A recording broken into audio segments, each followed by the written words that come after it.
오늘 우리가 함께 나눌 이야기는 성경에서 가장 짧은 책 중 하나이지만 그 어떤 책보다도 강렬하고 시급한 메시지를 담고 있는 유다서에 관한 것입니다. 이 메시지는 마치 오늘날 우리 시대를 향해 울리는 강력한 경고음과도 같습니다. 본격적인 이야기에 앞서 만일 오늘 이 말씀이 여러분의 마음에 울림을 준다면 좋아요와 공유를 통해 진리의 빛을 더 널리 비추는 일에 동참해 주시길 부탁드립니다. 여러분의 구독은 저희가 이 귀한 사역을 계속 이어나가는 데 큰 힘이 됩니다. 이 말씀을 듣는 모든 분들께 하나님의 크신 은혜가 함께하기를 기도합니다. 이제 우리 함께 기도하며 시작하겠습니다. 사랑의 하나님, 지금 이 시간 저희에게 말씀의 문을 열어주시옵소서. 당신의 말씀을 통해 당신 자신을 보여주시고 또한 우리 자신의 연약한 모습을 보게 하여 주시옵소서. 그리고 그 안에서 우리의 유일한 구원자이신 예수 그리스도를 발견하게 하소서. 이 말씀이 살아 움직여 우리의 심령을 변화시키게 하여 주시옵소서. 예수 그리스도의 이름으로 기도합니다. 아멘. 지금부터 제가 묘사할 장면은 제 기억 속에 깊이 새겨진 1992년의 어느 날 저녁의 풍경입니다. 저녁 햇살이 교회의 스테인드 글라스를 힘겹게 뚫고 들어오고 있었고 첨탑의 종소리가 마을 사람들을 예배로 부르고 있었습니다.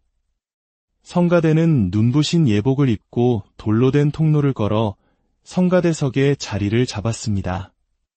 목사님의 인도에 따라 우리는 교회의 참된 터는이라는 찬송을 불렀고 이어서 시편 122편을 낭독했습니다. 사도신경을 함께 고백하고 주기도문으로 마음을 모았습니다.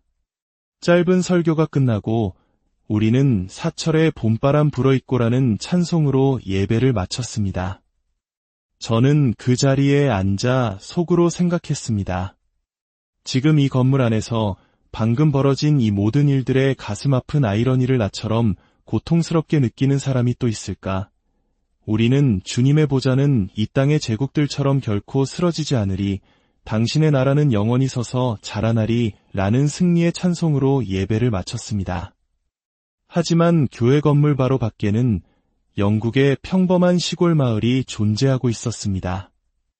마을 사람들에게 이 교회는 150년이 넘는 시간 동안 그 자리를 지켜왔음에도 불구하고 그저 낯선 건물이었습니다. 왜냐하면 이 교회는 1년에 단 하루, 바로 오늘 이 45분간의 예배를 위해서만 문을 열었기 때문입니다. 마치 종교적 유용성에 대한 형식적인 경의를 표하는 것처럼 말입니다. 이 교회는 주변 세상에 그 어떤 영향력도 미치지 못하고 있었습니다. 시장과 국회의원 부부도 자리를 지키며 이 쇠락해가는 유물에 대한 자신들의 의무를 보여주려 애썼습니다. 하지만 더 가슴 아팠던 것은 그 교회 문을 나서 불과 50m도 안 되는 곳에 한때 경건했던 리처드 백스터의 집이 있었다는 사실입니다. 그는 청교도 시대의 위대한 목회자로서 사람들이 스스로는 맛보지 않은 생명의 빵을 성도들에게 나눠주는 것을 통렬하게 비판했던 인물입니다. 제가 목격했던 이 작은 장면은 오늘날 영국과 유럽 전역에서 그리고 어쩌면 전 세계에서 반복되고 있는 거대한 이야기의 축소판일지도 모릅니다. 많은 이들이 저에게 묻습니다. 유럽에 가면 그토록 웅장하고 아름다운 교회 건물들이 많은데 그 안에서는 아무 일도 일어나지 않나요? 저는 종종 이렇게 대답합니다. 조금만 기다려 보십시오. 곧 당신의 나라에서도 같은 일을 경험하게 될 것입니다. 이것은 단순히 먼 나라의 이야기가 아닙니다. 유다서의 메시지는 바로 오늘 우리에게 주어진 긴급한 메시지입니다. 이 경고는 하나님을 모르는 세상 문화를 비난하는 것이 아닙니다. 오히려 교회가 성경의 진리와 그리스도에 대한 확신을 잃기 시작할 때 어떤 위험에 처하게 되는지를 보여주는 통렬한 경고입니다. 병원에서 위급한 환자가 발생했을 때 코드블루라는 비상방송이 울려 퍼지는 것을 들어보셨을 겁니다. 그 소리가 울리면 모든 의료진이 긴급하게 달려갑니다. 한 생명이 죽음의 문턱에 서 있기 때문입니다. 유다서의 메시지가 바로 이 코드블루와 같습니다. 지금 당장 조치를 취하지 않으면 살아있는 몸이 시체가 될 위기에 처한 교회를 향한 절박한 외침인 것입니다. 유다는 원래 성도들과 함께 우리가 함께 받은 구원에 대해 평안하고 은혜로운 편지를 쓰고 싶었습니다. 그러나 그는 계획을 바꿔야만 했습니다. 그는 이렇게 말합니다. 사랑하는 자들아, 내가 우리의 일반으로 받은 구원에 관하여 너희에게 편지하려는 생각이 간절하던 차에 성도에게 단번에 주신 믿음의 도를 위하여 힘써 싸우라는 편지로 너희를 권하여야 할 필요를 느꼈노니 이는 가만히 들어온 사람 몇이 있음이라. 그들은 옛적부터 이 판결을 받기로 미리 기록된 잔이 경건하지 아니하여 우리 하나님의 은혜를 도리어 방탕한 것으로 바꾸고 홀로 하나이신 주제 곧 우리 주 예수 그리스도를 부인하는 자니라. 유다는 교회가 졸음에 빠져 있는 동안 악한 의도를 가진 자들이 목적도 없이 우연히 눈에 띄지 않게 교회 안으로 슬며시 들어왔다고 경고합니다. 마치 이스라엘 군대가 골리앗 앞에서 두려움에 떨며 아무것도 하지 못하고 서 있었던 것처럼 교회가 용기를 잃고 무기력해질 때 거짓의 거인은 하나님의 군대를 조롱하며 서게 됩니다. 유다는 우리에게 이렇게 말하는 듯합니다. 우리가 마주한 적은 바로 우리 자신일 수 있습니다. 그렇다면 우리가 힘써 싸워야 할 단번에 주신 믿음이란 무엇일까요? 그것은 우리의 개인적인 느낌이나 주관적인 신념이 아닙니다. 그것은 하나님께서 계시를 통해 우리에게 주신 객관적인 진리의 체계입니다. 사도 바울이 고린도전서 15장에서 말한 복음의 핵심과 같습니다. 그리스도께서 우리 죄를 위하여 죽으시고 장사 지낸 바 되셨다가 성경대로 사흘 만에 다시 살아나사 이 진리는 변하지 않으며 바뀔 수도 없습니다. 우리는 이 진리를 우리 시대의 문화나 개인적인 취향에 맞게 재구성하거나 편집할 자유가 없습니다.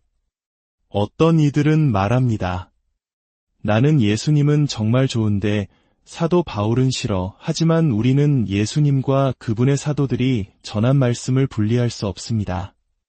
17세기의 신학자 토마스 와스는 이 믿음에 대해 우리가 발명한 것이 아니라 주어진 것이며 우리가 찾아낸 것이 아니라 하나님께서 친히 전해주신 것이라고 말했습니다. 오직 하나의 복음, 우리 구주 예수 그리스도의 복음만이 있을 뿐입니다. 하지만 현대사회는 다원주의를 외칩니다. 모든 종교와 사상에 동등한 가치가 있다고 말하며 기독교도 그저 수많은 선택지 중 하나일 뿐이라고 주장합니다. 예수님께서 내가 곧 길이요 진리요 생명이니 라고 말씀하셨을 때 세상은 그 말을 받아들일 수 있습니다. 그러나 그 뒤에 이어지는 나로 말미암지 않고는 아버지께로 올 자가 없느니라는 배타적인 선언은 견디지 못합니다. 슬프게도 이러한 세상의 목소리는 교회 밖에서만 들려오는 것이 아닙니다. 오늘날 많은 신학교와 교단, 심지어 목회자들 사이에서도 성경의 권위와 예수 그리스도의 유일성에 대한 확신이 흔들리고 있습니다. 진리를 선포해야 할 파수꾼들이 불확실한 소리를 낼 때 누가 전쟁을 준비하겠습니까? 이러한 진리의 변질은 두 가지 방식으로 일어납니다. 하나는 덧붙이는 것이고 다른 하나는 삭제하는 것입니다. 20세기 신학자 칼 바르트는 로마 가톨릭의 가르침을 비판하며 이 점을 지적했습니다. 우리가 예수라고 말할 때 그들은 예수와 마리아라고 말합니다. 우리가 오직 그리스도께 순종한다고 할 때 그들은 그리스도와 지상의 대리자인 교황에게 순종한다고 말합니다. 우리가 구원의 근거는 오직 성경이라고 외칠 때 그들은 성경과 전통을 함께 내세웁니다. 이 작은 접속사, 그리고가 복음의 순수성을 어떻게 희석시키는지 우리는 보아야 합니다. 마르틴 루터와 종교개혁은 끔찍한 실수였을까요? 그들이 지키려 했던 믿음은 과연 무엇이었습니까? 성경이 교회를 만드는 것이지 교회가 성경을 만드는 것이 아닙니다. 우리는 성경의 권위 아래 서서 그리스도의 발 앞에 무릎 꿇어야 합니다. 이를 방해하는 그 어떤 것도 단호히 거부해야 합니다. 진리를 변질시키는 또 다른 방식은 삭제하는 것입니다. 특히 오늘날 성과 성윤리의 문제에서 이 싸움은 가장 치열하게 벌어지고 있습니다. 세상의 문화는 성경의 가르침과 정면으로 충돌하고 있으며 많은 교회와 교단들이 이 압력 앞에서 무너지고 있습니다. 그들은 성경의 불편한 부분들을 삭제하거나 시대에 맞게 재해석해야 한다고 주장합니다. 그러나 우리는 성경을 다시 쓸 권한이 없습니다. 우리의 임무는 우리가 좋아하는 사람들을 기분 좋게 만들어주는 것이 아니라 하나님의 말씀을 있는 그대로 선포하는 것입니다. 이것은 단순히 교리의 문제가 아닙니다. 유다가 지적하듯 거짓 교사들은 하나님의 은혜를 방탕한 것으로 바꿉니다. 즉, 교리의 타락은 반드시 삶의 타락으로 이어집니다. 그들은 하나님의 무한한 은혜를 죄를 지어도 괜찮다는 면허증처럼 사용합니다. 죄인들아, 있는 모습 그대로 오라는 복음의 초청을 와서 원하는 대로 살아도 좋다는 거짓 위로로 변질시킵니다. 그러나 진실은 이것입니다. 하나님은 우리를 있는 모습 그대로 사랑하시는 것이 아니라 있는 모습에도 불구하고 사랑하십니다. 그 사랑은 우리를 죄 가운데 내버려 두지 않고 거룩한 모습으로 변화시키기를 원합니다. 이 모든 상황 속에서 우리에게 가장 큰 위협은 어쩌면 외부의 박해가 아니라 우리 자신의 경험의 권위일지도 모릅니다. 많은 사람들이 이렇게 말합니다. 하나님께서 그것이 죄라고 말씀하신 것은 알아요.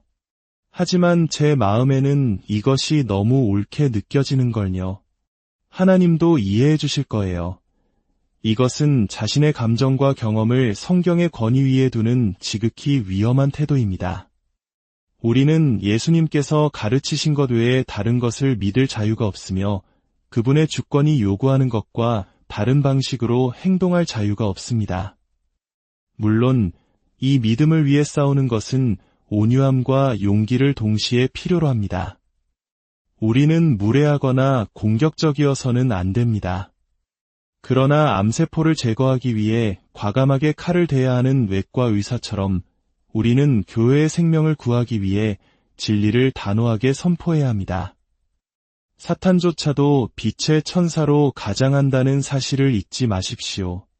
그렇기에 목자는 양떼를 침략하고 파괴하는 이리들을 보고 가만히 앉아 있을 수 없습니다. 저는 이제 나이가 들어 제 앞에 남은 날보다 살아온 날이 더 많습니다. 그래서 시편 71편의 기도가 더욱 마음에 와 닿습니다. 하나님이여, 내가 젊었을 때부터 주께서 나를 교훈하셨으므로 내가 지금까지 주의 기이한 일들을 전하였나이다. 하나님이여, 내가 늙어 백발이 될 때에도 나를 버리지 마시오며 내가 주의 힘을 후대에 전하고 주의 능력을 장래의 모든 사람에게 전하기까지 나를 버리지 마소서. 제가 이 시대에 유다서의 메시지를 전하는 이유가 바로 여기에 있습니다. 저는 제 자녀들과 그들의 자녀들, 그리고 다음 세대를 위해 염려합니다. 만일 우리가 이 시대 속에서 성경을 믿는 그리스도인으로서 이러한 긴급함을 느끼지 못한다면 어쩌면 하나님께서 우리 눈을 열어주시고 결단을 강하게 하셔서 잠든 우리의 마음을 소생시켜 주시길 기도해야 할 것입니다. 유다서의 메시지는 듣기에 불편할 수 있습니다. 가르치기에도 어렵습니다. 그러나 과거에 기록된 모든 말씀은 우리의 유익을 위해 기록되었습니다. 우리가 인내하며 성경의 위로를 통해 미래에 대한 소망을 갖게 하려는 것입니다. 잠들어 있는 교회를 향한 유다의 절박한 애침이 오늘 이 시대를 살아가는 우리 모두의 마음속에 경종으로 울려 퍼지기를 소망합니다. 주님, 잠든 우리의 영혼을 깨워주시옵소서. 우리에게 단번에 주신 그 순전한 믿음을 위해 온유함과 담대함으로 싸울 용기를 허락하여 주시옵소서. 이 영상을 시청하시는 모든 분들의 삶과 가정 위에, 그리고 이 땅의 모든 교회 위에 하나님의 변함없는 평강과 은혜가 가득하기를 우리 주 예수 그리스도의 이름으로 간절히 기도합니다.